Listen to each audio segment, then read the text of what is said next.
of the unbeatens who are just at the start of their MMA careers. Yeah, and as simply as it gets, you said it at the beginning, the record says everything. We got two guys at 6-0. This should be an exceptional contest. He is under the tutelage of some great coaches at AKA Romero Cotton, Dalton Rasta getting ready to rock and roll inside that Bellator MMA cage.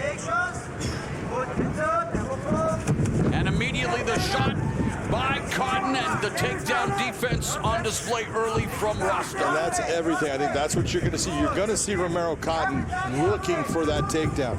Rasta's got the better stand-up. He's got the quicker hands. He's got the more technical stand-up game. But Cotton, when he gets into that takedown and gets it and gets the top position, look out. So this is a matchup of two monsters. Cotton early on making his intentions known as a timeout has been called by the referee. Cotton wants to take this fight to the ground. And meanwhile, on the way up, you got a little time, move around. For Dalton Rasta, he hopes that the shots are not counted up because there was a knee to the equator south. Well, it was well placed. Yes, it was for all intents and purposes. Oh, wild overhand right by Cotton. Windmill shot. And one of the things that body by Rasta is really a question in this fight. We've seen where Dalton Rasta early in his career had problems with cardio and then has fixed it and has become very good at going the distance. Naked shots by Cotton, no success. Not a good idea. Rasta has been able to defend all three attempts at the takedown, and you talk about Rasta sharpening his striking skills, and we see the patience. There's the fundamental jab, some feinting, and there's a level change in the takedown attempt, and a successful takedown by Rasta on the fence, however, and Cotton gets back to his feet. Well, it says a lot as far as why. It is, he's using his hands to set up the takedown where Romero Cotton right now is not. Exactly. And this is very important for Dalton Rasta to be in a position where he's making Romero Cotton work. We've seen that Romero has gotten tired early in his career. Has he been able to change those aspects? Has he been able to settle himself down when he has to be in a position where he's not the one controlling the pace? We're going to find out. Romero Cotton. Oh, good left hook. Good left hook by Dalton Rasta. And Cotton has 5 consecutive finishes, but he's almost got finished there by Dalton Rasta on that left hook. And I love the patience of Dalton Rasta right now. You see, he's not rushing in, he's taking his time. And interestingly, after Rasta started his career with 3 consecutive TKOs, he's gone the distance the last 3 times, so looking to get back on the finishing track, and he is showcasing his striking here in round 1, and again unloads with a 1-2 on Cotton. Beautiful right hand. And Cotton closes the gap, looking for the submission, looking for that guillotine. Rasta pops his head out and then gets popped by the knee. You saw how tight that was, even though he really didn't have it set up as a submission. That's the strength of Romero Cotton. And Cotton's 2 submission wins have come via rear naked choke. He was going for the guillotine there. There's a 1-2 by Cotton with 2 minutes left in the first. There's again just no setup, just a takedown attempt that gets stymied immediately. Although Cotton caught Rasta with a left hook that knocked him back. Yeah, he was also kicking at the time, so a little off balance. Nice shot, though. Best shot of the fight for Romero Cotton. Absolutely. And Rasta loaded with the 1-2, so sitting down to the punches and that left hook. To the body was beautiful. You don't have to hit that liver too often before it starts to just squeeze down and make you feel like you're being stabbed. And Romero Cotton continues to have his takedown attempt stuffed. He is now 0 for 5 here in the first round. And Rasta outlanding Cotton 23-13 in terms of total strikes landed with just over a minute left here in the opening frame. There's a liver kick on the exit by Rasta.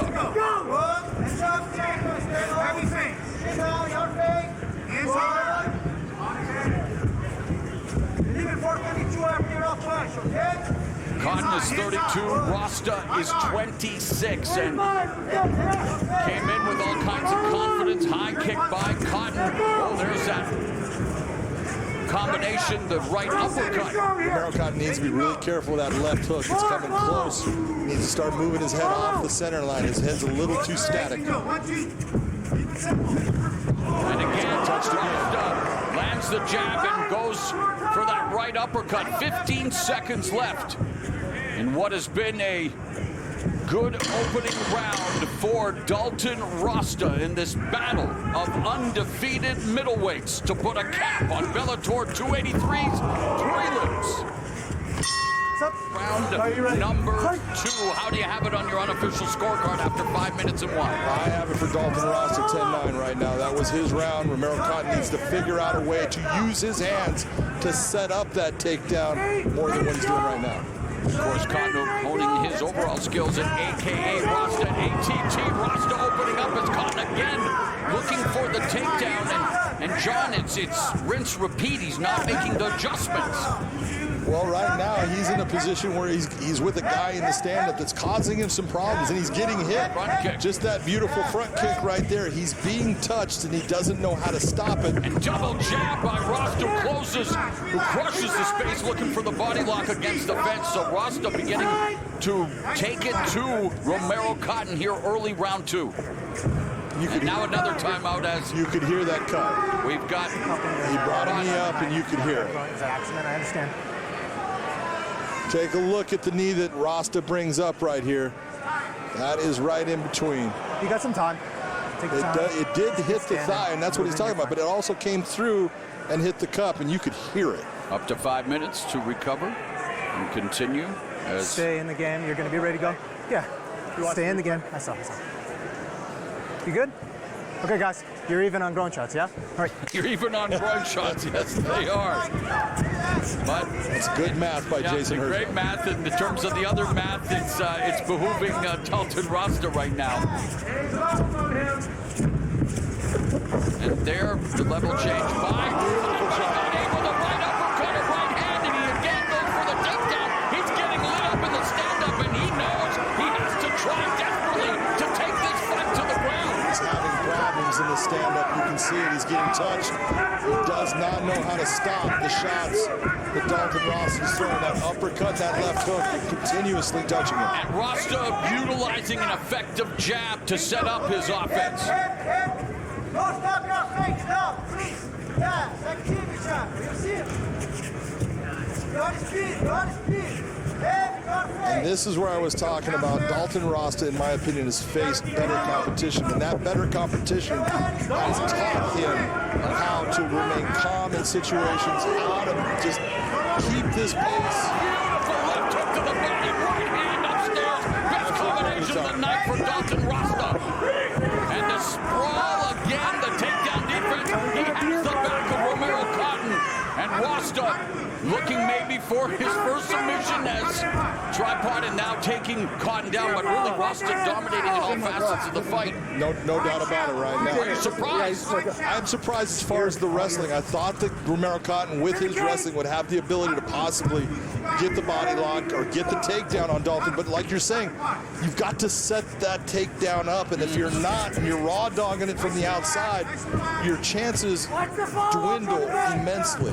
And of course, we have seen throughout his career, Cotton used to being the bull and looking to take the fight to the ground, and yet resorting to a messed up matador right now, because Dalton Rasta putting all the pressure on Cotton with just over 2 minutes left in the second. Well, we talk all the time about being the hammer and being the nail. And look, throughout those 6 wins, Romero Cotton has been the hammer. Well, now he's in that position of, you know what, someone else is starting to put shots on him, and he's the nail. Let's see how he adapts to it, because right now that's not good when you're having your back to your opponent. Getting nailed by Dalton Rasta, and Rasta really separating himself in terms of the strikes. Right uppercut by Cotton. Not a lot of heat behind it, but a lot of heat behind that jab, and the follow-up right hand by Rasta, but back comes Cotton.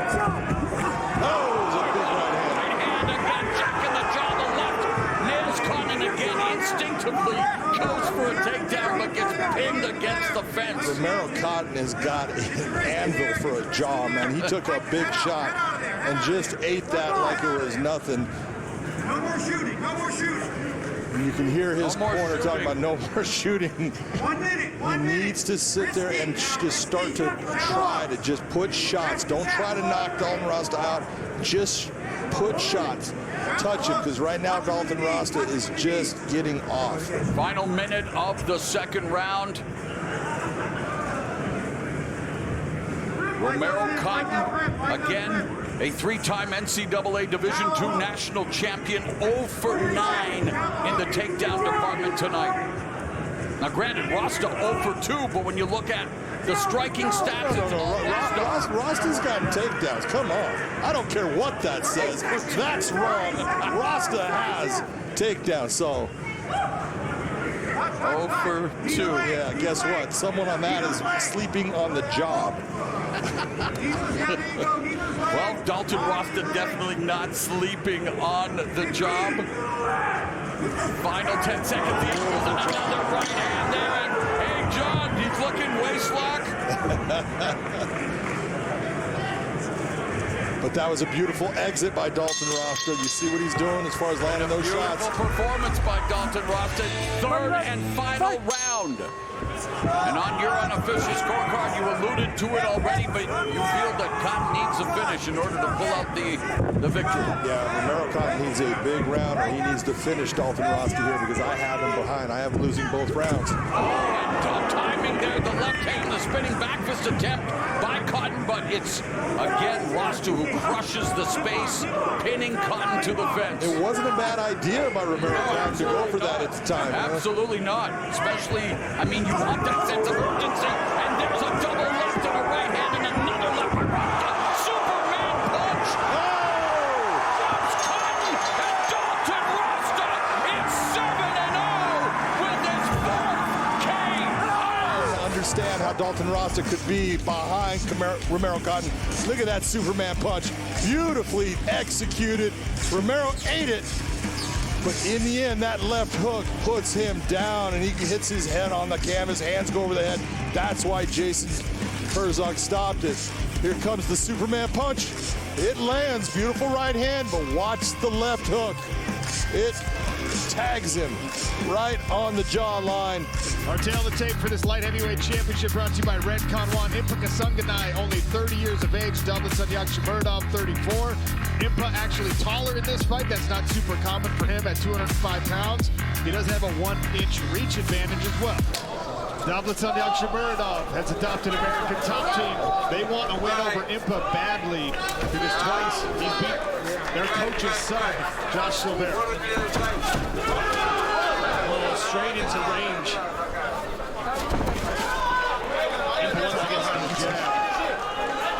I also think it's worth mentioning, both picked up on it as they were making the announcements. As they were announcing Impa and the crowd started to boo, Douglas waved it up. He's like, no boos. I love the respect between these two guys. They both know how incredibly talented and skilled and conditioned they are. I mean, are they two of the most dynamic light heavyweights? Apart from yourself, of course, Sean. Look, I have no delusions of the kind of speed and conditioning these two individuals have shown us.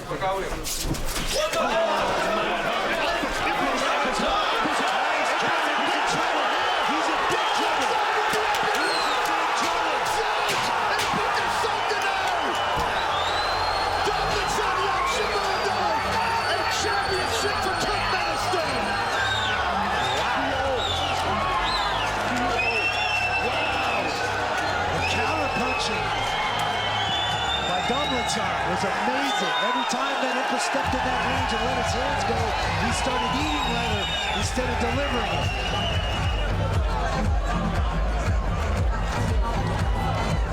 See, Impa stepping in, and then the counter punches come back. That right hand caught Impa right on the chin. Here, the left one right on the forehead. Keeps falling. There, the uppercut. That one really hurt. And you just see him wilting a little bit more with each one of these flurries. Now he goes down. Referee's seen enough. Ladies and gentlemen, this bout scheduled for 3 rounds is in the PFL Light Heavyweight Division. First, let's take it to the blue corner to introduce a 40-fight veteran with a record of 26-13-1, including 24 victories by way of stoppage. He weighed in at 205.8 pounds. This man is the 2019 PFL Light Heavyweight Tournament champion, representing Cordoba, Argentina. He is He-Man Emiliano Sordi. Across the cage in the red corner with a record of 11 victories and just 2 defeats, including 8 finishes. He weighed in at 205.6 pounds. This man was a 2023 PFL Europe Light Heavyweight finalist, representing London, England, Simeon Smooth Powell. You ready? Simeon Powell in the red, Emiliano Sordi in the dark trunks. So much experience on Sordi's side. 26-13-1. That's a lot of work, a lot of fights, a lot of experience. That was a good calf kick from Simeon Powell, though. And Dan, it was all the way back in 2019, but Emiliano Sordi, 5 fights, 5 wins, 5 finishes in 2019, on his way to a PFL title that year. The best version of him is an absolute problem. Will we see that tonight? So far, Simeon Powell been successful with some of those low kicks. And Emiliano doesn't often see light heavyweights bigger than him, and he's got a reach disadvantage here against Simeon Powell, who's got the longest arms in the division. Little drift away right hand there for Simeon. He's got to make sure he's keeping his right hand tight to his chin, though, because Sordi's searching with that left hook.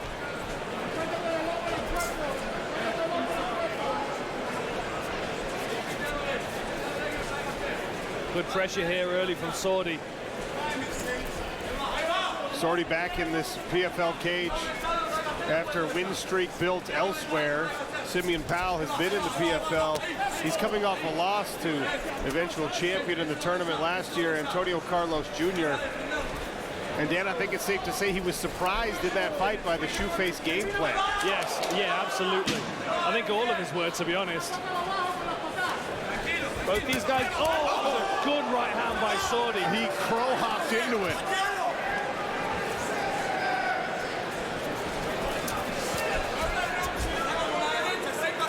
I have to say, and this was something I was thinking as I was doing my research as well. There are a lot of opportunities when Sordi's fixing his hair when you can hit him. I actually cut my hair after researching him. He's constantly sweeping it back, and if I'm a corner man of his opponent, I'm telling you to keep an eye on that moment where he just goes to sweep his hair out of his way, and you've got to jump on him. Even if it's for Simeon using those calf kicks, which he started the fight with. Nice. A little rush forward. Went to the body. Good. Front kick goes a little too far south. Okay, be careful with your fingers, okay? You good? Yeah, we good? All right. Just moved the cup, Emiliano said.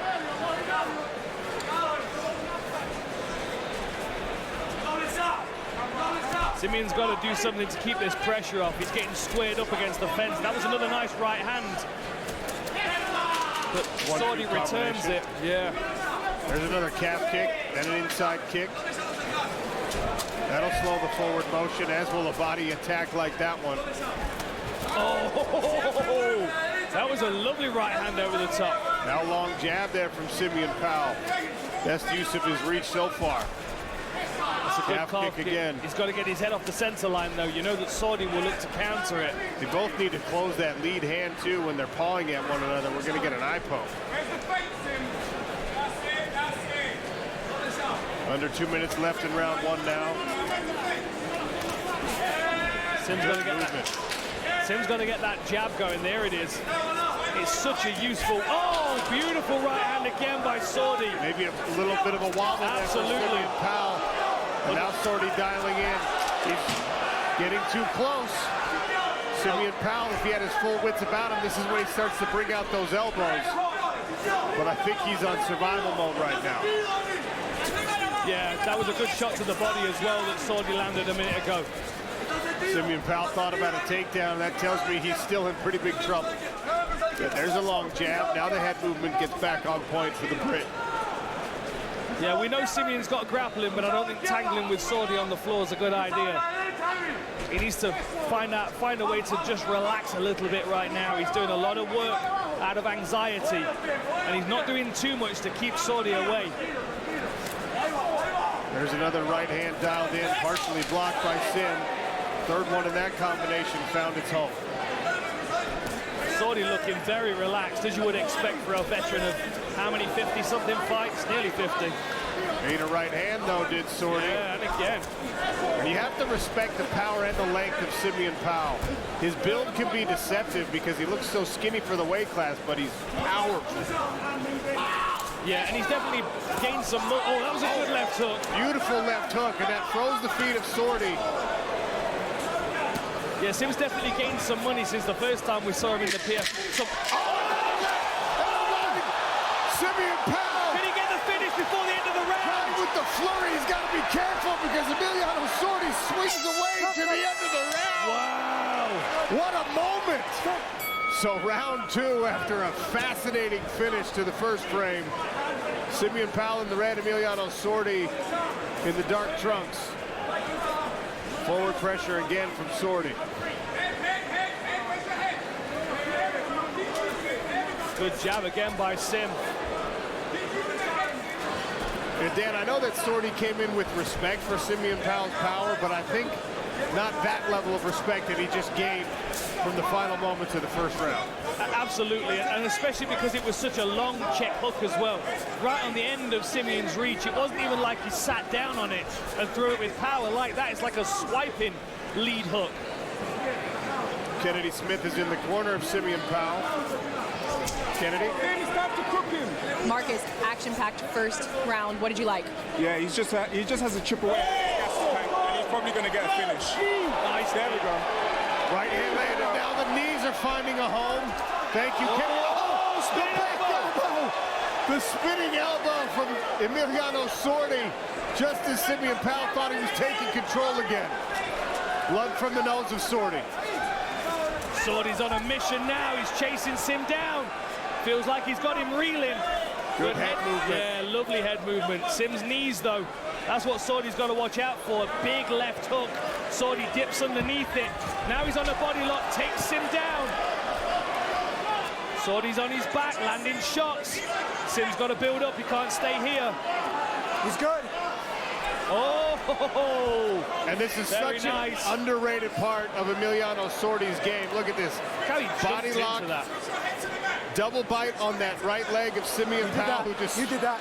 spit out his mouthpiece, and Herzog said, "You did that." Oh, he looks like he's doing the Dan 7 palm to palm. It's a tight squeeze here from Emiliano Sordi. Well addressed. Yeah, Sim's doing a good job Simeon of Powell. controlling a wrist, but now Sordi switched to the other side.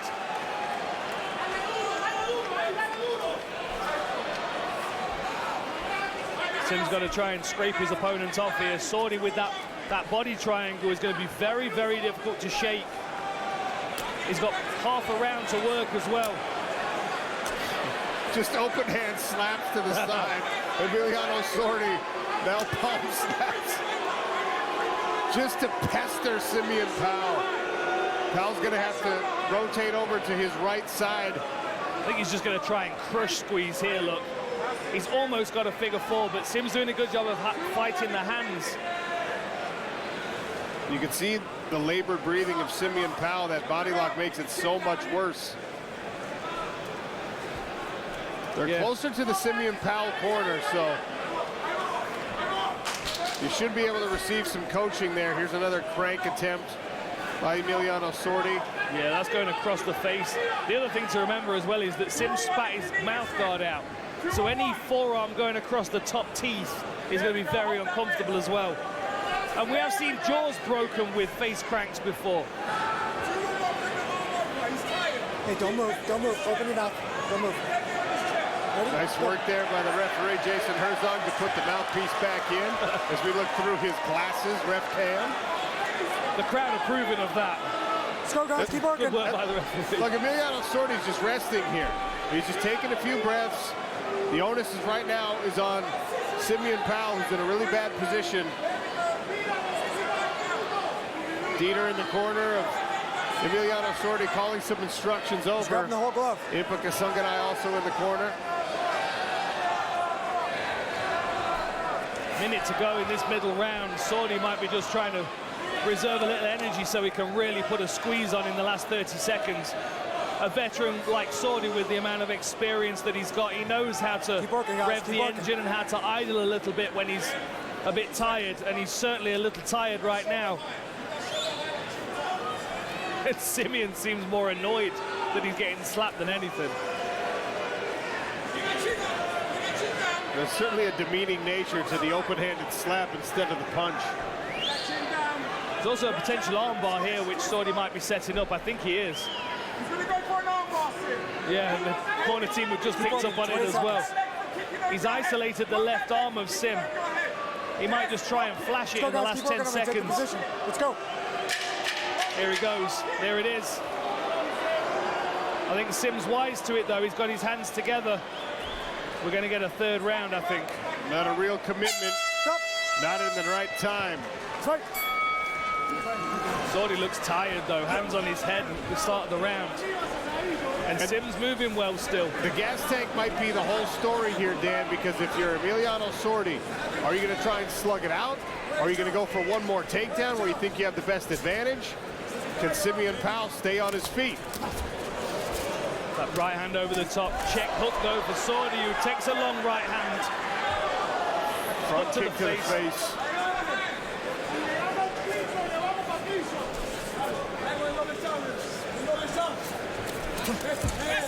There's the takedown attempt from Sordi. Good sprawl so far from Sim. Shrugs him back up to more of a standing position. Yeah, he's got to get heavier on that overhook. Good balance, though. Great work. Again, who's fresher? Because that was a big muscular move from Emiliano Sordi. Oh, that was a nice smashing elbow. Tried the axe elbow forward, did Simeon Powell.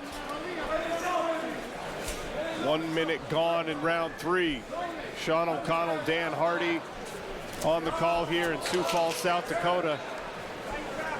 Sordi's starting to be bothered by the nose, whether it's the blood running out of it or the pain of a break. He keeps pawing at it. Yeah, Simeon's mouth guard is irritating him a little bit as well. He was fixing it a moment ago. Just like Sordi's been fixing his cup a lot since he got that knee to the that kick to the groin earlier. Head position here by Sordi for a moment. Sim pushes him off. Nice jab. A good combination here from Simeon Powell. Nice double right hand land, and then he finishes that combination with a calf kick. I shouldn't say finish because he wasn't done yet. That was a nice short uppercut from Sim. Almost caught Sordi clean on the chin as he was moving forward. There goes the mouth guard again. He spit it out voluntarily. Yeah, he's having some problems with it. Now, most people watching at home might think that's only a tooth problem, but your mouthpiece that you can bite down on offers cushioning for big blows. We've got some blood on the head of Sordi. He's looking out of sorts now. He's taking some deep breaths. Oh, big uppercut there from Simeon Powell. And now he's got the measurement dialed in. Better spacing, calf kick there from Simeon. Double jab now. Stop there, right here. Mouth. Keep that in. Keep that in. Ready? Ready? Go. I think Simeon Powell realizes he's got the deeper gas tank here in the third. Oh, what a knee. Good jab. That one hurt Sordi. That looks like there's a cut in the hairline of Sordi. Overhand right, almost landed. Good body shot. Right hand to follow. I think delayed reaction on the body shot. Same as what we saw earlier on the prelim. Around the corner with the right hand. Oh, and that big knee. Sordi is done. And Simeon Powell with the biggest win of his career. What a victory for smooth Simeon Powell. He earned that one. He did, absolutely. Look at this flurry. Nice knee up the center line. That's what breaks him. A couple of shots to the side of the head. Sordi was done. Bang. Big knee. What a huge finish. Here's our tail of the tape brought to you by Bud Light. Josh Bear, 30 years of age. Ty Flores, 29. Flores is 1 inch taller, weighed in 1 pound heavier. Both men with 75-inch reach on the arms. A 2-inch advantage favoring Josh Silveira on the leg reach. Ty Flores there in the gray trunks. 3 5-minute rounds to determine who fights Impa Kasanganay for $1 million championship belt. An exchange of kicks. Silveira looking to attack the body.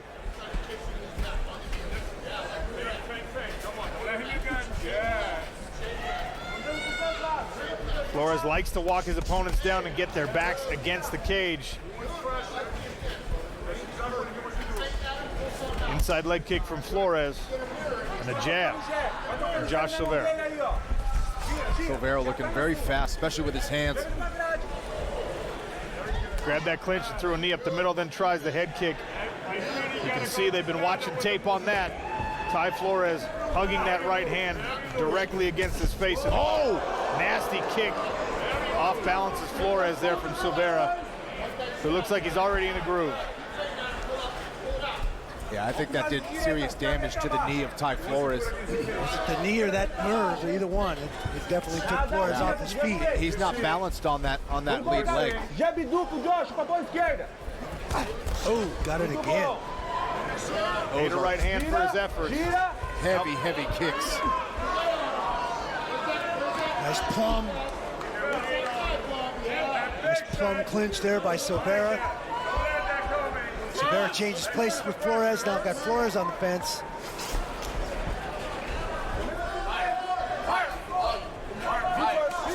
Yes, Brock there.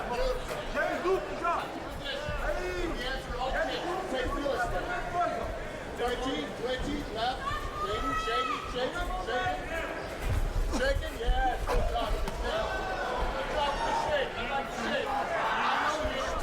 Where's my legs? Silveira managing the distance there every time Flores tries to get aggressive and come in. Silveira goes on the retreat, makes it very difficult as he chews up the lead leg again. Yeah, he at least lifted it that time to try to check it. Took a lot of that power away when he did that.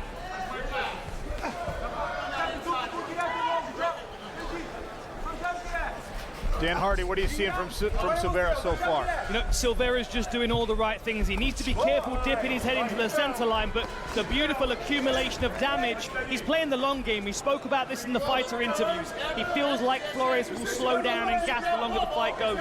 So making him work and accumulating damage is the whole point of this first round, and Silveira's off to a great start. And oftentimes you'll see a smaller person in a weight class avoid these clinch situations, these wrestling situations, especially against the cage. But Randy, Josh Silveira is a high-level wrestler, D1 wrestler at Arizona State. Absolutely, he's had a ton of experience. I guarantee you he trained with the heavyweight, he trained with a 190-pounder, he trained with a 177-pounder. He's seen all of it, from the speed to the size. He's been in those positions a lot. Paige Van Zandt, what are you hearing from the corner? I'm in the corner of Silveira at the moment. They're going back and forth between English and Portuguese, but what I can pick up is they're wanting him to be patient but keep the pressure. They're really liking his leg kicks. They're wanting him to put the pressure on but keep that patient attitude and keep this momentum. He's having great success with the low kicks, and then he's mixing it up top. Thank you, Paige Van Zandt.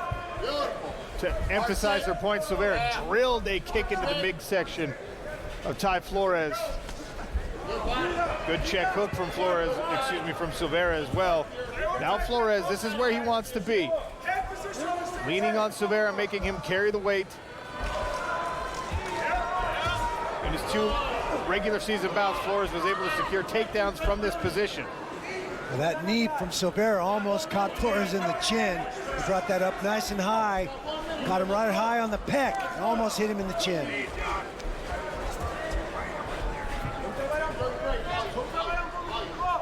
Yeah, Silveira said he'd really be able to exploit the speed advantage, and that's exactly what's happening here in round 1. He said he also wanted to keep Flores working so he can tire him out, as Dan talked about earlier. But Flores is still in this. I don't see him tired just yet. He is slowing down a little bit with his legs, but continues to move forward. There's that knee. Nasty. Another one. Josh Silveira has Flores hurt. He's in big trouble right here. Plum will end it! John Silveira to the championship. There's that knee right up the middle, caught him right on the chin. He was, 30 seconds before this, he was very close to landing that exact knee. And once he landed that first one and started raining him down, it was only a matter of time. He caught Flores square on the chin with that, and the referee did the right thing and stepped in. We check out the tail of the tape with two guys right behind him. Simply as it's put, 11-1 for Austin Vanderford. That one coming in his championship match against Gegard Mousasi. That was his only loss. 12-3 for Aaron Jeffrey. Both of these guys are outstanding young middleweights. Get up! In the opening minute, John, was his downfall against Gegard Mousasi. In the opening minute, his downfall was he didn't believe in himself as far as he looked at Gegard Mousasi as, oh, this is that mountain to climb, when he's just another man. You've got to stick with what you do best. Use your hands to get into the wrestling. Austin at one time, sheer wrestler. Oh, big shot by Aaron Jeffrey.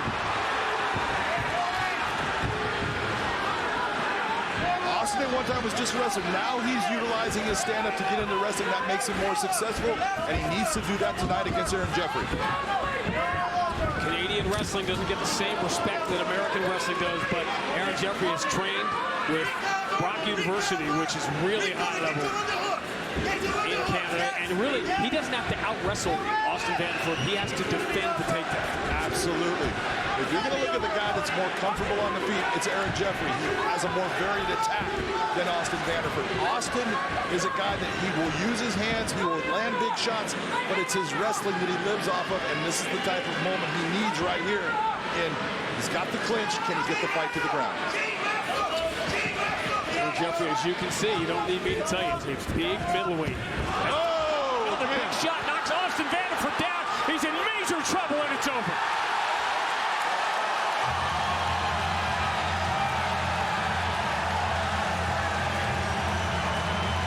There were a lot of people saying, don't sleep on Aaron Jeffrey.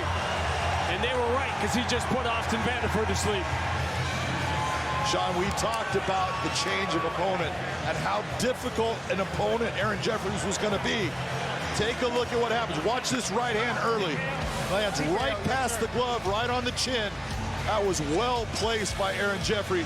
Here it is again. Take a look where it lands. Boom, right behind the ear. That is a hard shot. And then here comes your next. Almost in the same spot. Aaron Jeffries just going after Austin Vanderford. He got rocked twice in that round. Unable to stop what Aaron Jeffries was able to launch at him. Big, big win for Aaron Jeffries. And I had been intending to ask you how important is the first takedown for the confidence of Austin Vanderford, and I didn't even have time. Tail of the tape for this bantamweight semifinal. Louis McGrillen, 23 years of age. Dean Garnett is 13 years his elder. Both men standing 5 feet 6 inches tall. Reach advantage on arms and legs for Louis McGrillen. Buzzing for this one. Cannot wait to see how this plays out. Louis McGrillen is in the black. Dean Garnett is in the blue. Southpaw stance for McGrizzla as usual. Like that busy lead hand from McGrillen. There's going to be a battle southpaw v orthodox. Dean Garnett investing in those calf kicks early, but they're difficult to get when it's open stances. I think Dean Garnett's looking with that straight left to counter that left hand. I think he expects he can get to the chin quicker than Louis.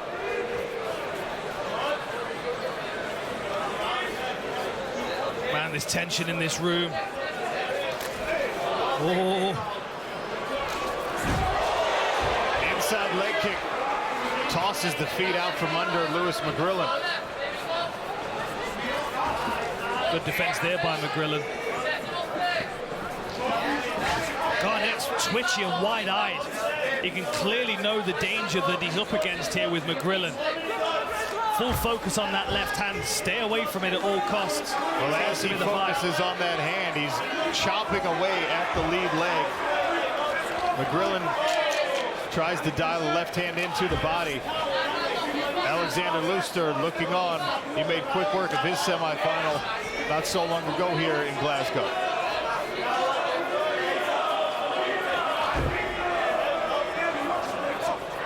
I think McGrillen's building in confidence here. I think he was expecting Garnett to try and bully him a little bit more, but given the fact that Garnett has allowed Lewis to hold the center, kind of playing into Lewis's hands a little bit. Unless Dean's expecting a real fast level change, and he's going to need the whole...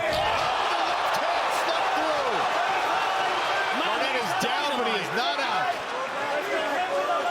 Nice sweep there from Dean Garnett.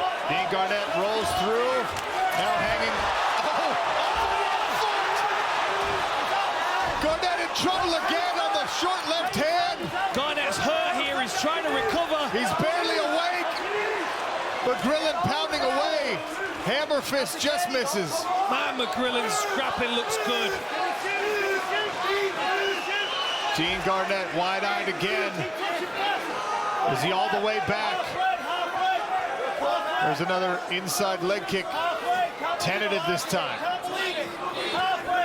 McGrillen's got to be smart how he throws that next left hand, because Garnett's going to be ready to counter it.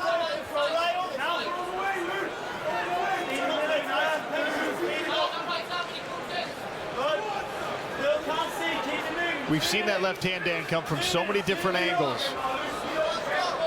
Like the one he threw against Sadosharov was beautiful. Garnett's left hand lands.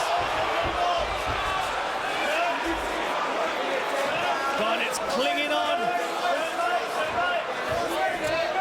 McGrillen trying to back out. Garnett pressing him against the cage now. McGrillen reverses that position. Garnett got damage to his eye there. I'm not sure what caused it. Maybe they can isolate it in the truck. It seems to be bothering him. He's grimacing in a lot of pain, it would seem. Maybe an orbital situation for Garnett. A left hand for McGrillen, pounding away. Man. And where's the cut from? That's in McGrillen's eyebrow by the look of it. Garnett's got to be wondering how he keeps up with this guy. McGrillen is lively tonight. He's going to break and strike in a moment. Garnett's being distracted by that eye. He's got to get his game face back on. Little shoulder bump.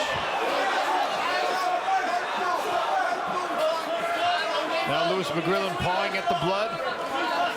Inside of 1 minute here in the first round. Left hand to the body. Oh!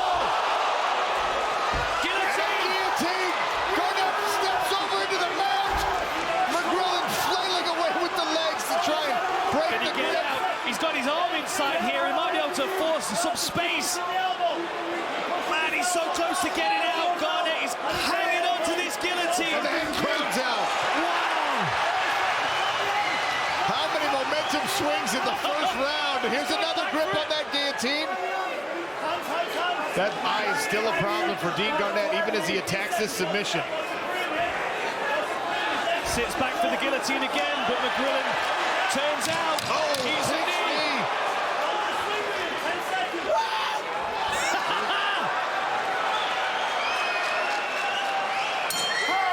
End of round one. A very near finish on the guillotine squeeze from Dean Garnett, who's in the blue. Lewis McGrillen is in the black. And the crowd here at the OVO Hydro in Glasgow. Sweet! Another left hand landed for McGrillen. Dean Garnett surviving and wrestling. McGrillen reaching for that switch. Garnett is on that single leg. He's got to build up to his legs, though. Legs are still gone. The stoppage, but for what? That looked like a knee, but I don't know whether Dean Garnett was down or not.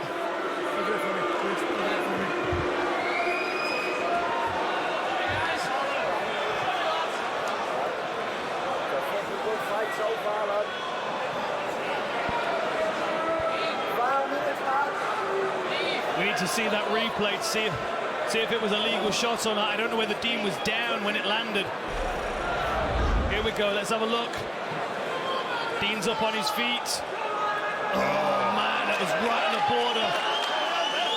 I don't know, I'm not sure. Are both feet the only things planted? The shin is down. I don't know if the seat is all the way, but it's clearly thrown as he's falling. As he's falling, it wasn't thrown as an illegal knee. That knee was thrown on a falling opponent, not a fallen opponent.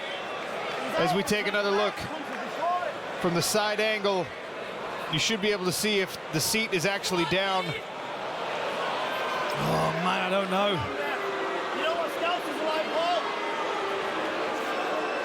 I mean, you can see when the knee leaves, when it begins the trajectory, that Dean Garnett is still falling backward. The thing, Dean's clearly conscious as he lands. It looks to me like the knee's thrown there, it lands, and then Dean hits the floor as it's landing. So difficult to tell that one. These things happen in real time in a split second. Replay is a tool, but even that is imperfect. Excellent work by the referee to make sure that this is taken care of correctly. Is he okay to carry on? With your medical opinion. Referee asking the doctor, is he okay to carry on in your medical opinion? It's whether the doctor thinks you're able. Ready to go. Step back from me. Step back from me. McGrillen wants to get started. I think the thing is, Dean's been dropped so many times already. You have to clear him. He's good to go.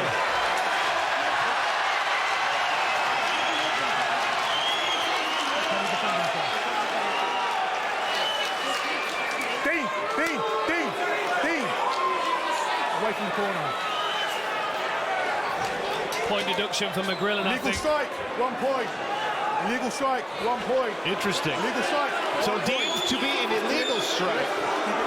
A point deducted. But the doctor says, and Dean Garnett says, okay to continue. Back to the action. You've got to wonder when that point deduction is going to come into play in a fight like this, though. Oh, that was a good kick from Garnett. McGrillen looking lively again.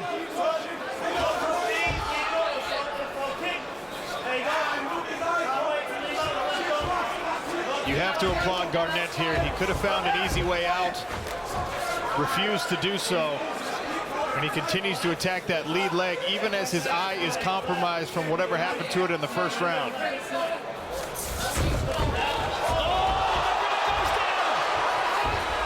Garnett tried to hunt for that guillotine. Left-hand counter on the exit from Louis McGrillen, who now wrestles to the top. You can see that leg lock attempt here from Dean Garnett. He's inverting for a heel. McGrillen's got to be careful here. Oh, this is nasty work. That looks dangerous. Pops the heel out. Louis McGrillen was in danger there momentarily. And I wonder if that crank's going to make him feel it tomorrow. Kimura attempt from McGrillen here. Tries to get his leg out. Back to the feet. Swinging away with the left hand again. Oh! Garnett hurt one more time. But right back to his feet. The resiliency of Dean Garnett in this fight to not only take this damage, but continue to threaten. McGrillen throws that left hand like it's the final shot of the day every single time. As he takes a few deep breaths, he's going to have to be sure that he can keep that power, because Dean Garnett is not going away as we've reached the halfway point of this fight. We've got half a round to go here. About 65 knockdowns. More work on the lead leg by Garnett. And he just barely avoided getting smashed again with that left hand. Oh, and again, Garnett catches him with that check hook. You can see that veteran savvy in Dean Garnett. The hours and hours that he spent coaching, that coach's mindset has raised his fight IQ. Keeping him in this fight right now against a very tough, dangerous fighter like Louis McGrillen. But that left hand keeps finding a home. Garnett's got to get himself off the fence here.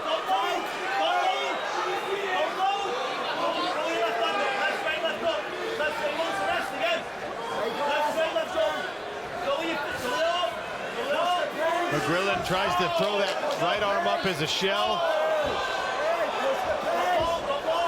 Garnett just underneath another looping left hand. Now to the body from the left.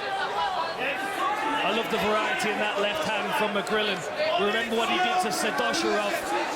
Rise through the guard, caught him with a hooking uppercut.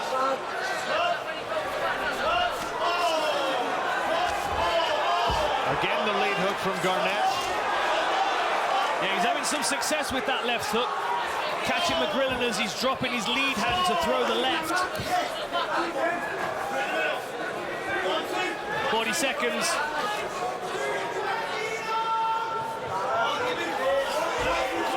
Jab this time from Garnett.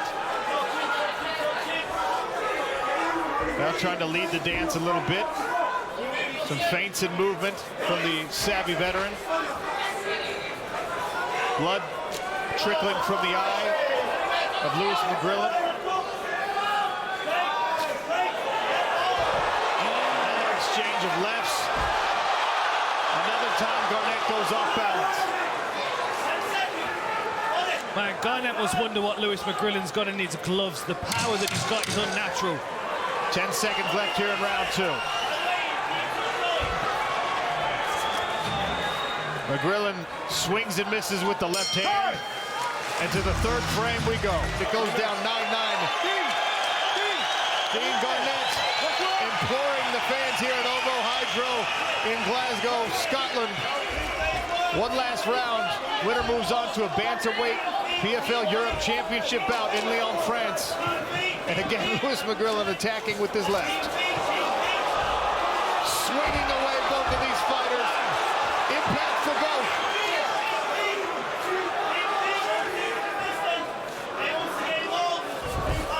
Good right hand behind the jab from Garnett.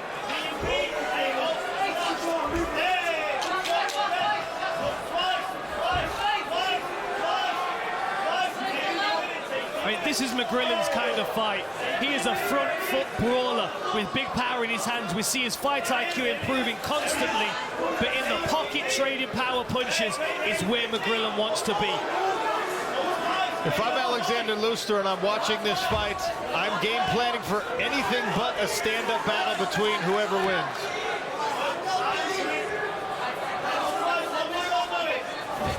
You can see Louis keep feinting for that body shot. I think he's going to sink that left into the body again.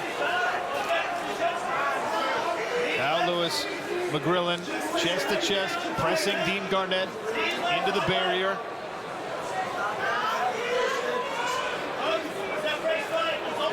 You see a break and strike from one of these guys. I think Dean Garnett really needs to start taking over in this round. Even with the point deduction, you don't know how these rounds have been scored. 10-8s, 10-7s. I mean, who knows? Both of these guys have been down a couple of times at least. Dean Garnett clearly dropped a few times. Left hand, it's over! Wow! Louis McGrillen, another knockout!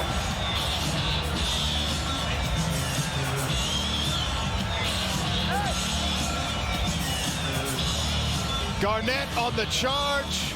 The retreating Louis McGrillen throws a left hand right over the shoulder and face plants Dean Garnett for the finish. Jared Rochold, not necessarily tall for the heavyweight division. Dennis Goltz, he's a big boy. Rochold will give up 3 inches in height, 3 inches in the arm reach.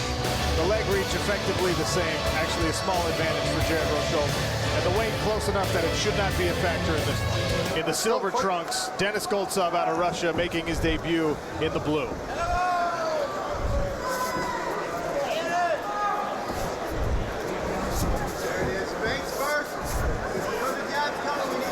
Rochold to use that overhand right to set up his double leg.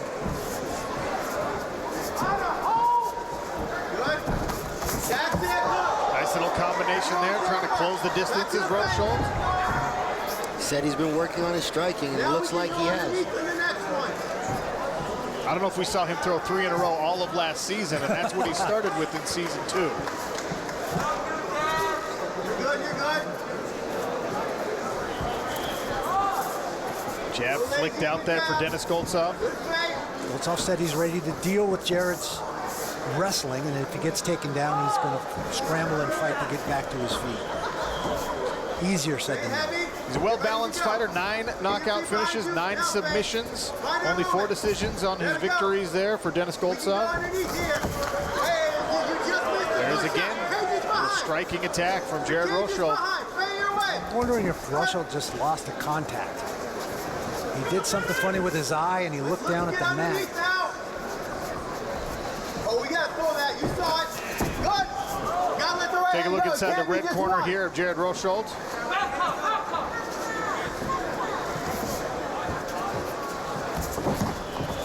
There we go.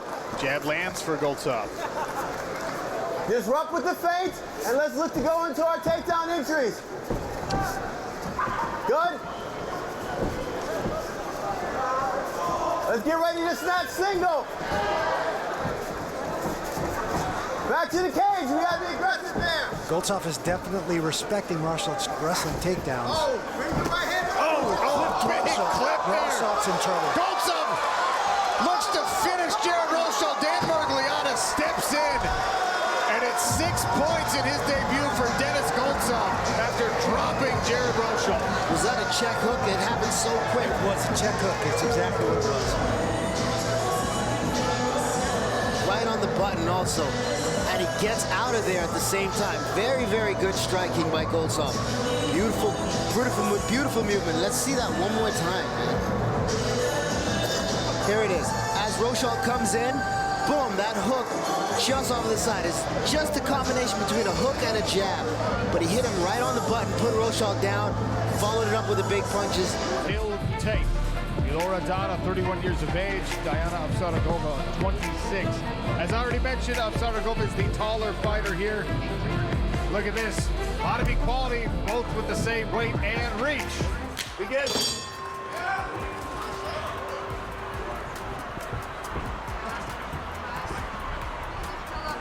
The challenge for Dana here is closing distance and not getting caught with that real sharp right hand of Avsaragova. You can see her just moving side to side now. She's going to tease and she's going to test and she's going to try and get Dana to rush forward and put her right on the end of that cross. She knows full well that Dana wants this fight on the floor.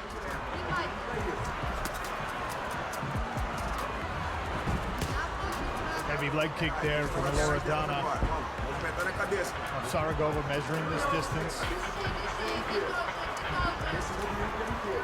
I like around the center of the smart cage here, trying to stay out of that range so she can see when the takedown attempt comes. Yeah, I like this movement from Dana. It's far less predictable than other fights that I've seen of her where she can be quite reckless rushing forward.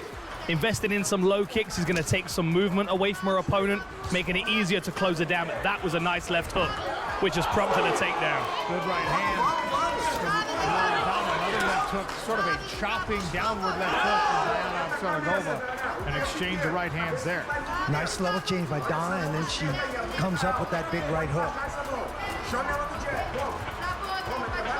Both of these ladies got 7 fights on their record. The difference being Avsaragova's got a loss.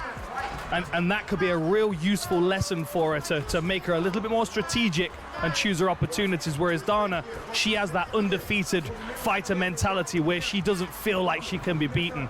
And that can leave you exposed sometimes. That's a power kick. I like the way she's cutting the cage off as well. Like she's trying to force Avsaragova up against the fence.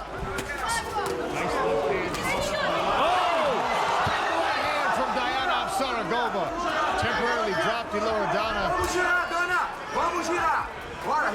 Some redness on the cheek of Avsaragova from one of those right hands of Dana.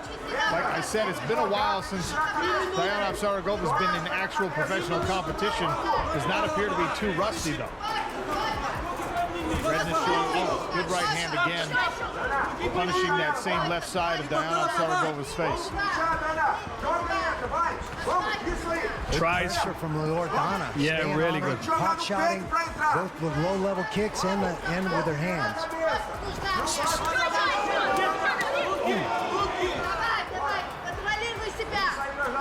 Former Jungle Fights champion Loredana. We talk about her submission abilities. Actually, though, the last time out, the lone knockout victory of her career. So there might be a little recency bias for Loredana in wanting to engage in these striking battles. And as I say it, he locks up the body lock and appears to be working to take down Diana Saragova. Oh, good effort. She's got a great wrestling pedigree, a wrestling background. She's got the Brazilian on her back. That was tricky movement, though. She threw it forward. Saragova was able to maintain her balance, and straight away Loredana circled around to her back, and now she's threatening the rear naked choke. And look at the redness on the calf as well. Less than 2 minutes to work here. Loredana got one hook in there. Oh, she's lost it now. You can see Saragova, she's going to try and use this cage here to scrape her off, but she needs to break that body lock grip. That's going to make it very difficult to get separation. Right hand punishment here from Loredana. Nice takedown. Drives over into half guard. See if she can secure this top position. She looks like she's solidified a grappling match here now. 1 minute left in the first round.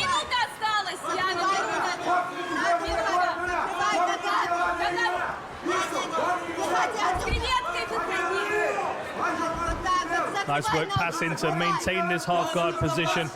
And she's going to try and break the grip. You can see Loredana sliding that left arm through. She's going to posture up in a moment, try and land some elbows. Uses her left knee temporarily to pin the right arm of Diana Saragova now. And now wrapping her left arm around the back of the neck and trying to get a grip here on the choke. Oh, that looks nasty. That's a crack. The hips got good pressures of Loredana. In that top position, cranking the neck. That's Saragova. The left side of Diana Saragova's neck is out of the choke with the tap to the right hand. And Loredana with 12 seconds left in the first round to advance. That was a strong cranking position, that was. Didn't even look to me like a choking position, like a guillotine. More like a crank across the neck. Let's take a look at this. So we can see the takedown off the fence here. Beautiful work. Circling her opponent off the fence. We're going to see it momentarily, but Saragova does a good job of maintaining some kind of balance for a moment, but she gets bullied over and bossed into half guard. And here's the crank. Look at that. It's across the other side of the neck there. That's where the pressure's coming from. She's bending the neck over the arm. Really nice. And there's the tap. You can see that pressure going into the side of the neck. A very uncomfortable and unusual position. Taylor Tape brought to you by the United States Air Force Reserve. Ante Delia 33, Moldavsky is 32. Delia, the taller fighter here, 6'5" to 6'1". Delia is also heavier. The reach advantage on the arms favoring the Croatian. Moldavsky has the longer legs. Fedor Emelianenko looking to make it 4 for 4 in the corner tonight. His fighter, Moldavsky, is the favorite. Our betting expert, Ian Parker, thought that was a misprice. Low stance here for Ante Delia.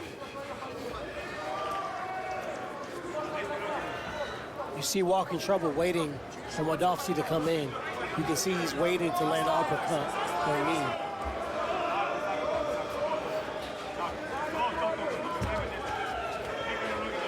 Delia trying to advance behind that jab. A lot of respect being shown by both fighters. Some hesitation. Left hook, right hand from Delia. Another left hook. Something happened. With a cup check.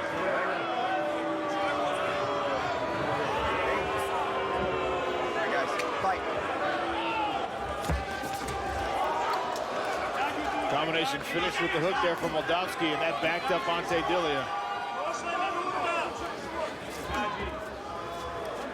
I think Moldavsky had the range he needed. He backed away. I think he needs to keep that pressure right where he's at. Shorter punches. Surprised to see Ante Delia putting his back foot right on that seam where the cage meets the mat. Yeah, and giving up ground. We're not used to seeing him back up and give up ground like that. He's usually the one pressing the action. Body kick there from Valentin Moldavsky. Something's going on with Ante. He just looked to his corner. He's like made eye contact. Very strange. He's got that elbow tucked very tight. Maybe that body shot hurt him. Moldavski's throwing some very slick combinations. Mixing it up, going high, going low, coming back up top, and then creating space afterwards.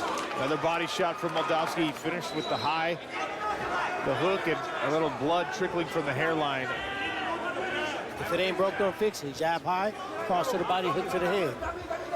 Moldavski's not trying to make it a slugfest, though. He respects D'Elia, and D'Elia's hurt. D'Elia's in bad trouble. Big trouble. Valentin Moldavski pounding away with the right hand. What a And fight. it's over in the first round. What a performance by Valentin Moldavski. The Bud Light knockout of the night also belongs to the protege of Fedor Emelianenko. Look at that combination. The knees, the right hand, unrelenting pressure. And Moldavski, in his PFL debut, knocks off a former champion. Tail of the tape in this heavyweight bout presented by Geico. Bruno Cappelozza is 2 inches taller. He's 22 pounds lighter, but he thinks that's an advantage because of the speed. He's also got a 3-inch reach advantage in the arm, in the black and gray. No touch of the gloves. An exchange of kick attempts there, and now a heavy leg kick and an overhand right attempt. There's that leg kick again from Bruno Cappelozza. Yeah, Cappelozza said he wanted to stay aggressive here against Darius, but wanted to find that weakness first. He's finding a home for that leg kick. Darius diving in on a low single attempt here. Cappelozza steps out of it, offers a right hand, and up and down, tosses Mohamed Darius. Oh! And starts to unload with a combination. Darius lost his balance there on that overhand right attempt. Cappelozza kicks his legs out from under him. Cappelozza's corner yelling at him in Portuguese to stay calm and not go wild. They want to settle him down and not force the knockout. 2 more big looping punches from Mohamed Darius. Randy, he tried to dive in on the single early. Will he try it again? Well, he tried to dive in because he was under a lot of pressure. He was taking a lot of shots and getting the heck out of there and resorting to that wrestling background. He's a state champion in Florida from Titus High School. And, man, he may need that. I don't know how many more of those nasty leg kicks he's going to be able to eat. He's got to start checking those. He definitely seems, Darius, a little gun-shy. He's felt the power of Cappelozza, both in the kicking and the punching. He just seems a little shy about it, a little timid about getting clipped. Cappelozza's got to be careful rushing in, though. He almost ate a big right hand from Darius.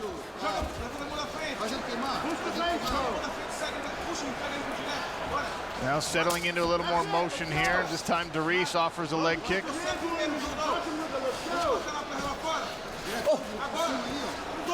That might have been the first jab of the fight we just saw attempted there by Bruno Cappelozza. These guys are swinging away.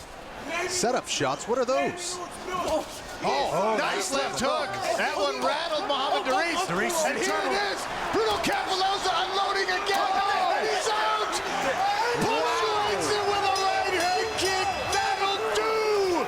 Bruno Cappelozza, another 6-point first round finish. Look at this just dismissive slam from Bruno Cappelozza. Yeah, very impressive. And again, doing that against a guy with a wrestling background. Cappelozza doesn't really have that himself. Of course, a complete mixed martial artist, though, as he demonstrated. Beautiful left hook. That's really where it started. Do not get pinned up against the cage. He is just brutal. Once he smells blood, man. Tail of the tape brought to you by Takedown. Maxwell John Tunana, 33 years of age. Kent Mafaleo is 37. Mafaleo is the taller fighter here at 6'3". Nana weighed in almost at that heavyweight limit, 264 pounds for the big man. Slight reach advantage on the arms, favoring the Cameroonian. Longer legs as well. Randy, I'm uncomfortable when I see a man who weighs 264 pounds and has abdominal muscles. He looked like he was in the starting blocks for track and field there. Nasty chop to the leg. King V off. Oh, right hand landed for Maxwell Nana. Ken Mafaleo has a chin.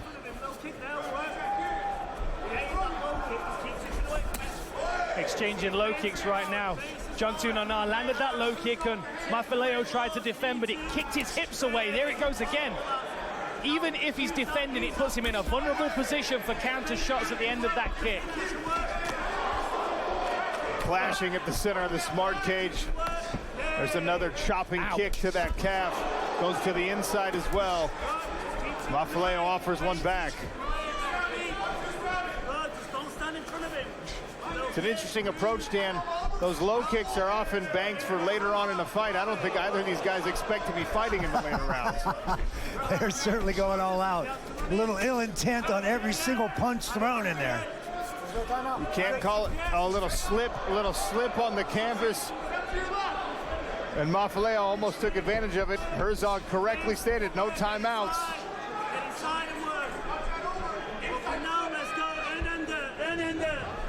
You can see Jansu Nana kind of waiting for his opponent to come in. I think he was expecting Mafileo to be more aggressive. Little slip there on the canvas. There's another attack on that low kick. Good head movement by Mafileo, staying right out of the range of that straight right hand from Nana. Just out of range there, you can see the damage to that lead leg of Mafileo's, making it difficult for him to move forward. You can already see some bruising on the front of his shin of that left leg as well. Man, Jansu Nana could open up a tree felling company with that left leg.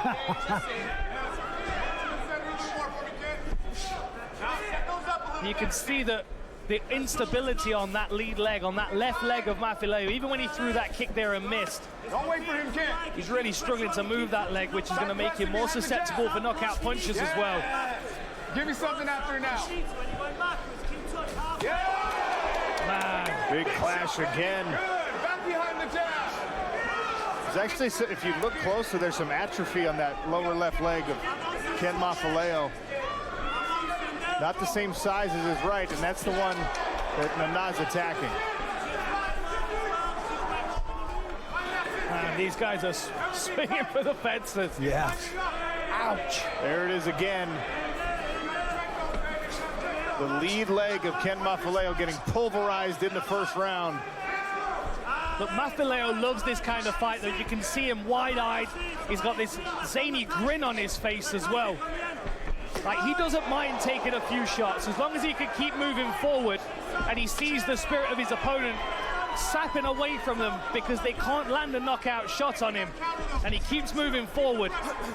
Nana switched stances there to set up the high kick and then the body kick. We'll see if he goes southpaw again. And Mafileo has landed his own low kicks on the lead leg of Nana, who's had some footing problems here early. Now southpaw stance again for Maxwell. What I'd like to see from Mafileo is a little bit more strategic footwork. He's very good when he's got his opponent trapped against the fence. Good? Little eye poke. Hey, you're doing this, okay? Hey, this is your warning. You're starting to do this a lot more. Don't do this anymore. Right here, you're right here. You need a little time? No? You ready to go? Yep. Fighter, turn around. Fighter, turn around. Okay, watch this, okay? Keep it like this. Ready? Ready? Swing.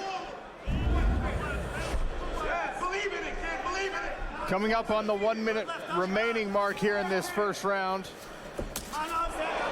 Man. That is a brutal kick. Inside and outside, just. And you can see that leg's really gone now. For a power punch, you need to be able to put all of your weight on that lead leg so you can throw that right hand with confidence. Nana going to the body as well out of this southpaw stance. Mafileo's going to have to keep that guard high because we've seen Maxwell attempt a couple of high kicks in this fight already. And this really is the puzzle to solve for Mafileo, right? He wants to be in boxing range. At the moment, he's stuck outside in kicking range. And if he gets too close, he gets into grappling range, which he also doesn't want. He needs to find that sweet spot, that Goldilocks zone, right in boxing range, which is where Jansu Nana is not allowing him to. And that can get dangerous for Maxwell. Mafileo backing him up into the smart cage for just a moment. Good front kick to the body from Mafileo as the seconds tick away in round one. Second frame next. Ken Mafaleo in the blue heavyweight showcase feature. In the black trunks, Maxwell Jantu Nana, Cameroonian heavyweight, who will be part of our PFL Africa roster in 2025 as the Professional Fighters League continues to build the Champions League of MMA. Big John McCarthy, what'd you think of round one? I'll tell you right now, that was a very fun round, an exciting round, and a painful round for Mafaleo. You got to take a look at those kicks by Nana. Those were absolutely excruciating. He wins the round on my card 10-9. We'll hear from Big John on rules and judging all night long. Ken Mafaleo still very much in this fight. Came out aggressive here in round two. Pep in the step, even on that compromised leg. And throwing combinations now. Excellent movement by Maxwell. Jantu Nana's footwork is amazing. His head movement is really impressive. Nice double leg takedown by Maxwell. Putting a hammer fist on Mafaleo. Can he get him out of there? Mafaleo doing his best to come in, use that underhook. That was literally effortless, that takedown. Beautiful. It was like someone throwing out an empty box. Right? It was just effortless the way he ran through him. Mafaleo builds the base and gets back to his feet. Back to the center of the smart cage, and here's another takedown attempt. He turns the corner, drops Mafaleo to the canvas once again. Oh, look at the redness on the inside of that leg. We're only just seeing it now. The shorts have ridden up. That left leg is beaten up. Another nice takedown by Maxwell. He literally just reaches and uses horsepower to pull those legs out from underneath him. Mafaleo turns the corner to spin him to the ground. Lets Mafaleo stand back up now. Maxwell had his hands on his hips there for the briefest moment. Good block on that body kick from Mafaleo. Live odds have swung heavily in the favor of the Cameroonian, minus 15,000. You know, it's hard for people to realize the mental fortitude that it takes from someone like Mafaleo. Most people in the current state of pain and discomfort that he's in are just leaning down and tapping the canvas like, get me out of here. Nice straight right hand to the body there from Maxwell. Mafaleo still looks like he's enjoying himself. He's got like a half smile on his face, living in this chaos and now backing himself up against the barrier.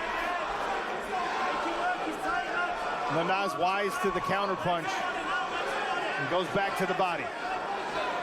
First time we've seen Mafaleo hang back a little bit. Is he looking for counterpunches here? Trying to slingshot himself with that lead hook.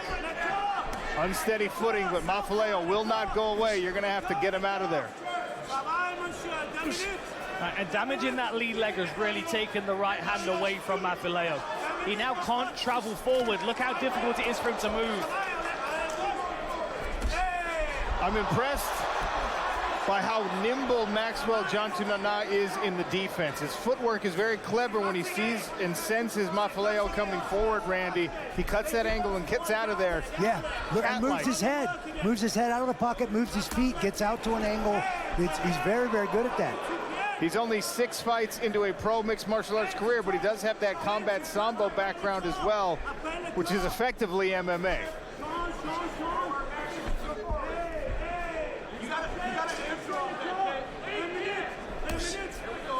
Good low kick from Mafaleo. Oh. Ate a right hand from Nana there. Starting to wonder what's in that dang beard. I was just about to say the same thing, Randy. It's just a concrete cast that looks like a beard. I mean, even Jantu Nana must be wondering how this guy's staying standing, especially with the damage that he's done to that leg. Look at the swelling on the front of that shin. Nana digs a right hand into the body of Mafaleo. You can't question Ken Mafaleo's toughness. Good right hand again. That stumbles Mafaleo, but he swings back, still dangerous. Oh, it ripped to the body again. Oh, nice little rip uppercut. Oh, big shot. That was it. Hand to the hammer fist to finish. Maxwell Jantu Nana with the knockout. That was beautiful. Wow. Really nice. You know, he was taking his time all the way through. You see the pick, the little rip up the middle, little uppercut, the right hook around the side, and the straight right hand right on the chin. Now Mafaleo goes down after that.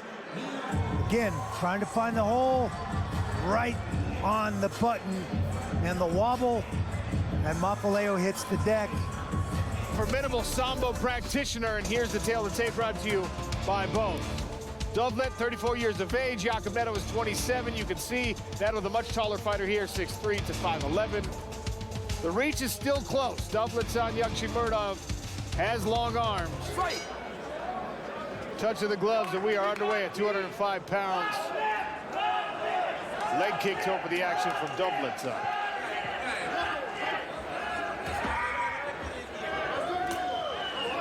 This time he goes to the low calf.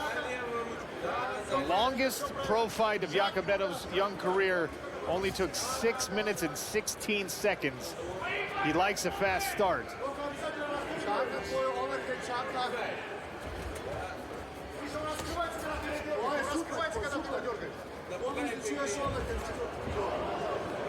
Right hand searching there for Jacob Neto. Dovlet's on Yukhshimurdov. Has 3 times the professional experience. Wouldn't mind taking this fight into the later rounds. Dovlet's got 12 knockouts to his credit in his career. Good uppercut there on the exit. After a brief clash, Dovlet's on Yukhshimurdov, showing his experience, already going to work on the lead leg of Jacob Neto. Trying to take away the broad base. Overhand right landed for Dovlet. Oh, Dovlet hurt him with that overhand. He's got Neto hurt. And he knows it as well. Smelling blood early. Dovlet's on Yukhshimurdov, continuing to swing away. The right hand is landing. Another uppercut. Neto's in trouble. He's in big trouble here on wobbly legs. Dovlet hammering away with the right hand. Somehow Jacob Neto still standing. Yukhshimurdov stalking. Dovlet's doing a great job of keeping his composure. You got him hurt. 10 seconds ago, he's still hurt. Take your time, look at the shot. Don't run into nothing silly. The left eye closing up here for Jacob Neto, who brings away some of that damage. Now Dovlet with the jab. Ducks underneath the swing. Drives Jacob Neto into the barrier. Surprised me he went for the takedown. He had him pretty close to a finish at that point.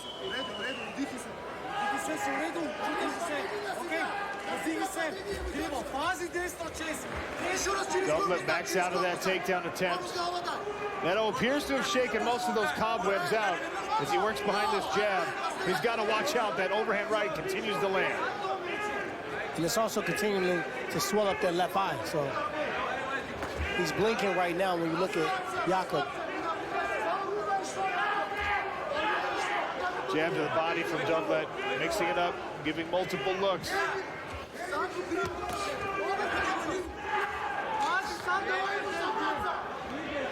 Ian Parker, how do we bet this fight as Dovlet lands another big, nasty right hand, and there's the finish.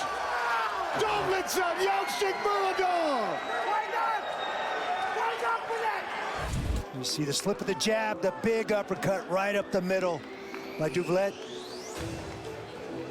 Neto on wobbly legs. Big right hook, and that one hurt him, sent him to his knees. Referee looking very, very hard at Jacob Neto and stepped in. He's seen enough. Light heavyweight world tournament contest in the first round. Carl Albrechtsen, Simeon Powell. Here's a look at your tail of the tape. Albrechtsen 31, Simeon Powell is 26. Powell, the taller fighter here, standing 6'5", gives him a sizable reach advantage, a full 9 inches. Fight! Touch of the gloves, underway at 205 pounds. Albrechtsen misses with an inside leg kick. And this is straight on the game plan of Carl Albrechtsen. He knew that he had to push Simeon Powell back as quickly as possible. Yeah, he said he wanted to beat Simeon Powell on his back foot as much as possible in this fight. That means forward pressure, keep him backing up. We showed you in the tail of the tape, Simeon Powell has a 9-inch reach advantage here. That does not matter when you're standing chest to chest, which is exactly why Carl Albrechtsen wanted to put the fight here. And if you call Albrechtson, you decide you only want one corner man, then there's no better person to choose than Josh Barnett, because he can coach you through every single position. The War Master in the corner of Albrechtson, as Grimshaw and company over there opposite him in the corner of Simeon Powell. Strong body lock here. Looks like Albrechtson might be able to ground this fight, although Simeon's done a great job of unlacing his legs and getting back into a square position.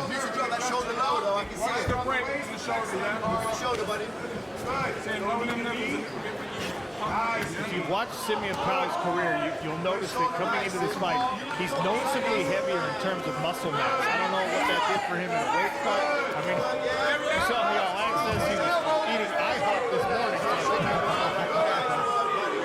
Seems to have focused on some strength and conditioning with elbow from Carl Albrechtson. Well, that's smart work, especially because it was a counter for something that Simeon uses so well, which is that little peel-off clinch knee that we've seen him use before. Albrechtson felt that single neck tie and threw that elbow to meet him as he stepped to the angle. Simeon Powell's only 26 years old. It's simply just being maturity. Yeah, absolutely, Randy. I mean, he certainly filled out, but I didn't get the impression that it made his weight cut a great deal more difficult. Start moving that lead leg out. Albrechtson punching his way once again into a clinch here. Got his hands locked. Can he get some elevation? Take Simeon Powell off his feet. Start very aggression. See this leg. The toes down to Jim. Yeah, if you want to put on your screen, Advanced Energy Drinks, official energy drink partner of the PFL. Ski cups. See him, that's twice he's on the break. See him, that's twice on the break. Stock in, he's going to go for that casket. Good. We've got PFL Europe kicking off next week, which Simeon Powell's a good example of the standard that's coming out of Europe right now. Find an elbow. You got 2 minutes left. Nice, Carl. Good. You And of course, I'm a little biased because, you know, PFL Europe and all. I'm Floridian now, guys, you know. Yeah, Dan's been here for the pickup. Dan's been here for 4 weeks. You know where his head's at. Making a conversion to Florida man. No longer the outlaw. You look to take advantage of that body lock. Good. Readjust your lock.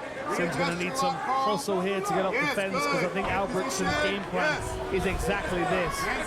Wear him down as much as possible, eventually get the fight to the floor. So this is where Simeon is most dangerous, and Albrechtson knows that, which is why he's trying to take the space away from him as much as he can. Chin down, chin down. Good. Big long right hand there from Simeon Powell. Albrechtson jumps over the left hook. Once again, Simeon Powell back to the smart kid there. The old school foot stomp. I wonder where he learned that one. The challenge as well when you're dealing with someone, Randy, you'll be able to speak to this better than me. When you're dealing with someone that's taller than you, is you can elevate them, but sometimes they're able to get a foot to the floor when a normal size person won't be able to. Yeah, you're dealing against a guy that's that much taller at 6'5", and you normally be able to pick a guy up and take his feet off the mat. But Simeon Powell's able to keep his toes and his feet on the mat and keep his balance. Oh, here's a nice attempt. Albrechtson in tight. Once again, Simeon Powell improving this part of his game. Striking is what comes most naturally to him. He's worked a lot on this cage wrestling and the grappling. Let's go, we see it. He's been working at Tom Aspinall's gym as well with all the big guys that are helping the UFC heavyweight champs up here. It's been a real good insight for Simeon Powell to be dealing with all the guys alongside him. Nice inside elbows by Simeon Powell. Final few seconds of round number 1. Round 2, we return. Florida PFL World Tournament action happening in the Smart Cage light heavyweight contest between Simeon Powell in the dark trunks, Carl Albrechtson out of Sweden in the blue. Big swing over the shoulder for Simeon Powell, and as they go chest to chest, Albrechtson is in for the first position. He doesn't have a body. He's single. Can we get some short shots? Albrechtson looking strong in these positions. I'd like to see a bit more footwork from Sim to try and get him off the fence here. But I don't think Albertson at any point is going to want to tangle with the long-range striking of Sim. So he's either here or he's defending takedowns. Again with the elbow from Albertson. Great timing on that. You can really see his study back goal in Simeon's game. Jumping under, ducking to the back of Carl Albrechtsen and trying to drag the Swede to the ground. Simeon looking at a shot to take the back of Carl Albrechtsen. What can he do with it from here? Trying to drag him down. He surprised everybody with that arm triangle submission over Mo Amin. Maybe he just got sick of defending the takedowns and decided he was going to try and turn it on his opponent. Well, it was interesting to see kind of the latter part of the first round, especially that final minute. Simeon Powell, I think, maybe accepted that he was going to have to fight at close range. He was just going to be able to stand up and work out here. So he landed the good elbow and uppercut. And of course, now they go back to this. Yes, Sim's trying to pick his perfect punches. Oh, that was beautiful lead uppercut. I'd like to see him show some elbows in this range as well. He's connected. Albertson in trouble. Is swinging away. Albertson's in trouble. Another big elbow.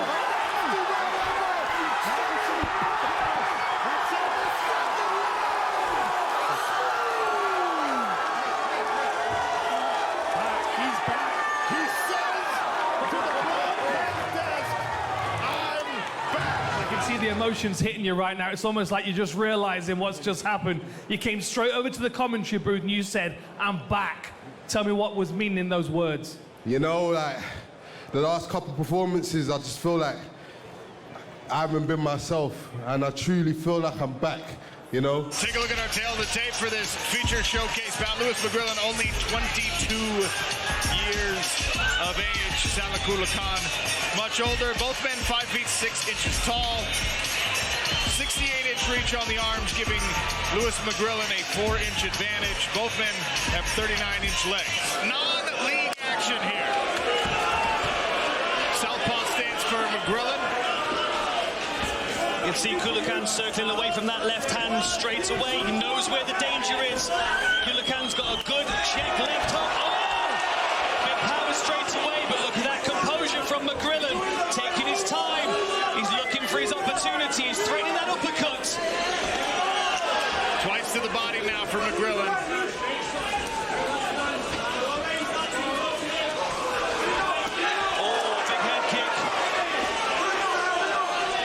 Kulakan moving constantly to his side, moving away from that left hand, and the left kick, the power of McGrillen.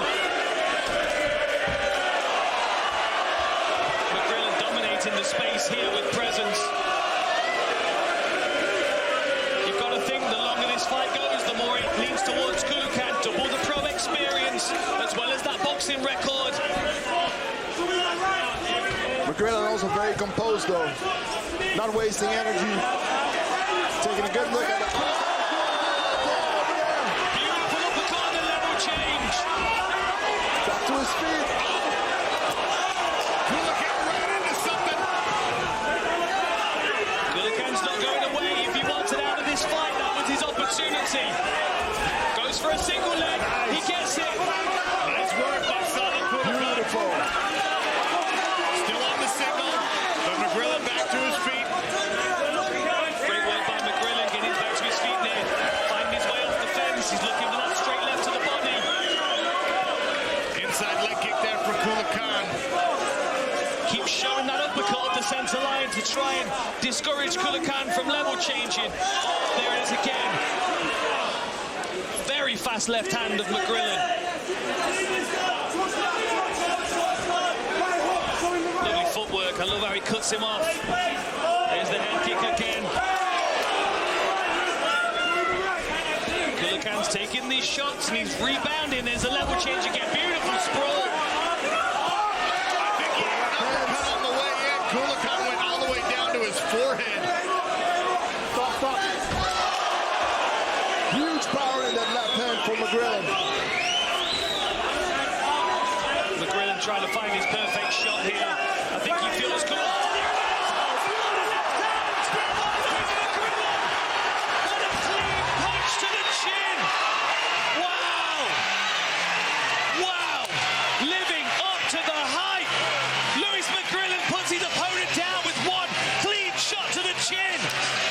cruising through to the victory. Here's the replays. Oh, my goodness. Wow.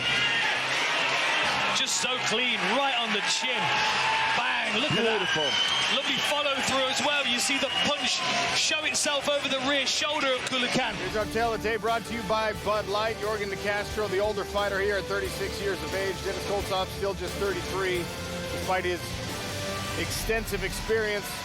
Goltsov is 6'5". Yorgan De Castro weighed in at the heavyweight limits. Goltsov with an 8-inch advantage in reach on the arms. Both men measured 43 inches on the legs. Fight! Touch of the gloves and we are underway. De Castro steps right into the pocket and eats one of those jabs. And another. I mean, that jab from Goltsov's like a piston. Set up the right hand. One right hand and a clinch of the #1 seed. Dennis Goltsov with a quick 6. I think we can watch the whole fight for this replay, Kenny. Yeah, here it is, just jab after jab. There's a second one and a third. Not landing there, but just keeping Yorgan De Castro on the outside. You get the respect for the jab, and there's the right hand. Just off at an angle. Tail of the tape brought to you by Presidente. Jamel Jones, 1 year older. Bruno Capoloza, 2 inches taller. 15 pounds for Jamel Jones, 4 inches in the arms for Bruno Capoloza.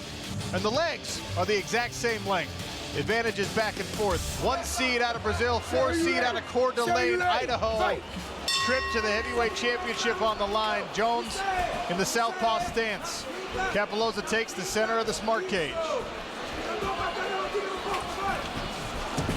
And immediately Jones initiates a grappling exchange, grabs hold of Bruno Capoloza. The first knee goes awry.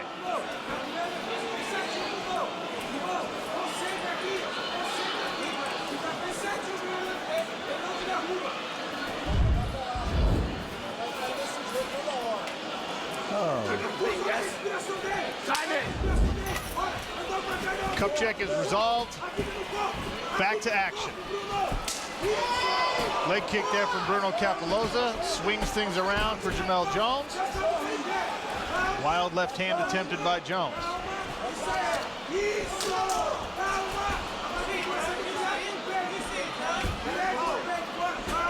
And this is where Jamel needs to be careful. You know what he wants to do. Kick his body. Yep, let's go. Backside. There we go. He's feeling it. He's hurt.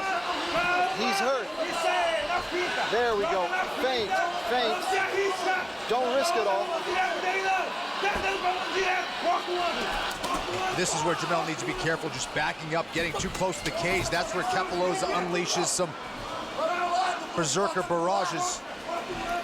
I understand Jamel Jones' desire to catch kicks, Randy, but it's dangerous to reach both hands down and try and snag something when someone's got hand speed like Bruno Capoloza. Agreed, and I think these low leg kicks are very tactically smart for Capoloza. Wear out those lead leg, make it a little more difficult for that level change of penetration for any takedowns to take place as this fight grows on. Nasty, stiff right hand there from Bruno Capoloza. Jones says, yeah, give me another one. He shot back a kiss there at Capoloza. That time he caught the kick. Capoloza is able to shrug it off again. He felt like the knee was a little bit low. Nice job scrambling and staying out of the takedown by Capoloza. Jamel Jones in that danger zone, backing himself up to the cage, allowing himself to get walked down by Bruno Capoloza. That's been a mistake for the first 2 opponents of Capoloza's regular season. Well, anytime you're square and up against the cage, you're exposing that center line. That's what Capoloza has done 2 fights in a row. And it looks like Jones is having trouble putting weight on that lead leg already. He's having some traction problems. Yeah, that leg is compromised. Well, that didn't take long. Oof.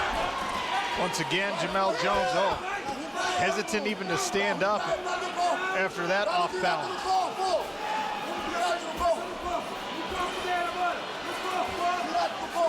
Yeah, the speed of Capoloza is just something to behold.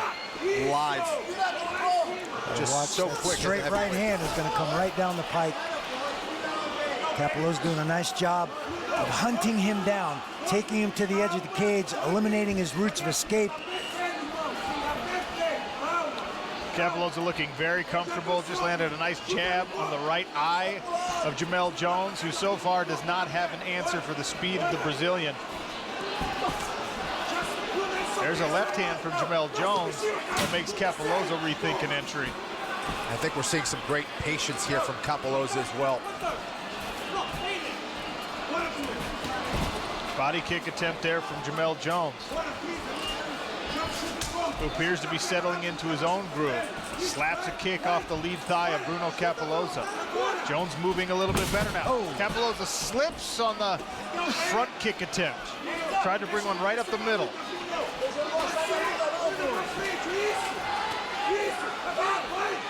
Jones pawing at that jab. Capelloza pumping it out. Gauging distance. 1 minute remains here in round number 1 as the ghost cam gives you a look through the chain link of our PFL Smart Cage. Yeah, Jamel's got to be really careful with those kicks going down the middle. I don't like how he's trying to block those kicks. That high kick attempt from Jones came up quick. Inside leg kick from Capelloza came back with equal speed. Interesting style matchup in the southpaw Jones. It makes it much more difficult facing an orthodox fighter when you're leading the other leg to hit a double leg from that open stance. If he wants the takedown, he's going to have to get creative to create that and get his head in the right position to take Capelloza down. But we haven't even seen an attempt yet. Right hand found the chin of Jamel Jones there. He smiles again. 10-second clapper. He sends back a left hand. It's blocked. Inside leg kick again from Capelloza and a hook to follow. And round 2 next. This fight really has been those inside leg kicks, which has just destroyed the lead leg of Jamel Jones. Second of a possible 3 rounds in this heavyweight semifinal. Jamel Jones in the black and gray out of Coeur d'Alene, Idaho. Bruno Capelloza in the blue trunks. FPR gives the advantage to Bruno Capelloza.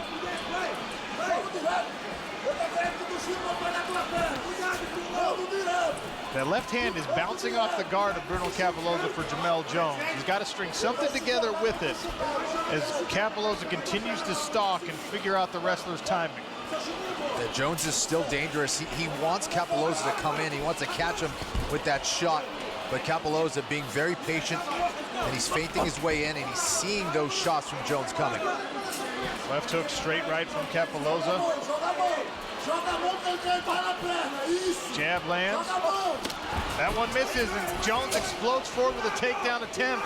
Good sprawl by Capelloza, who steps out of it. Nice job by Jones to keep his feet moving all the way to the barrier. An even better job by Capelloza to pull him up and slip out of it. Yeah, and Jones has switched his stance there for a second. Now eats a leg kick to the other side. Switches back, and Capelloza is noticing that Jones really is not moving very well at all. The right hand is finding its home. There's a jab! Bruno Capelloza pounding away on Jamel Jones, who turtles up against the cage. And the referee steps in to wave it off. It was a jab that put down Jamel Jones. Bruno Capelloza is championship bound.